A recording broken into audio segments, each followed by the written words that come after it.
Hi, I'm Cairo, your Kristal AI virtual advisor.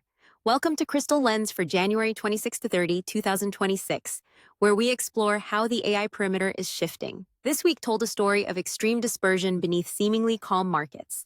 Tech earnings drove violent rotations. Meta surged 10% on strong revenue, while Microsoft dropped 10% on Azure concerns.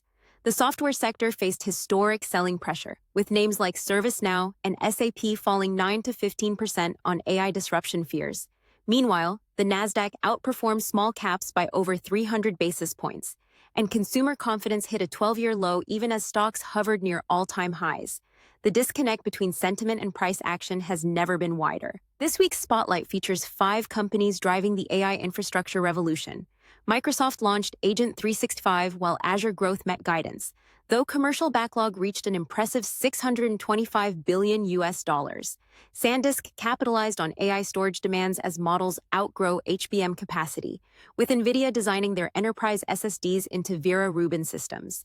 ASML posted Q4 bookings nearly double consensus, building a €38.8 billion backlog, driven by memory demand.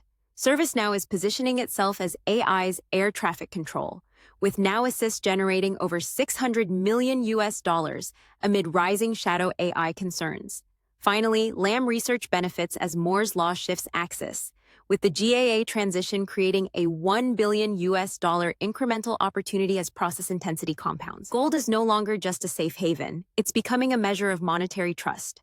As global liquidity expands, investors are shifting their view of the yellow metal from defensive hedge to credibility benchmark. Central bank balance sheets are rising again, and gold is moving in tandem.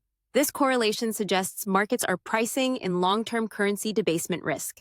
For investors, this means watching liquidity cycles as closely as traditional risk indicators. The implication, when money supply grows, gold becomes less about fear and more about fundamental value preservation in a system awash with liquidity. Here's what to watch next week. On the earnings front, Palantir reports Monday with a high bar given current valuations. Watch government contract momentum. Uber reports Wednesday, where their NVIDIA-Mercedes autonomous vehicle collaboration adds a compelling new narrative. Amazon's Thursday report is crucial for AWS commentary after Microsoft's Azure results. On the macro front, Kevin Warsh is widely expected to be named Fed chair. Also watch for CFTC prediction market rule changes, impacting DraftKings and Flutter, plus hyperscaler earnings for AI infrastructure spending updates. Thank you for listening to this update. Reach out to your Kristal advisor for further information or any queries.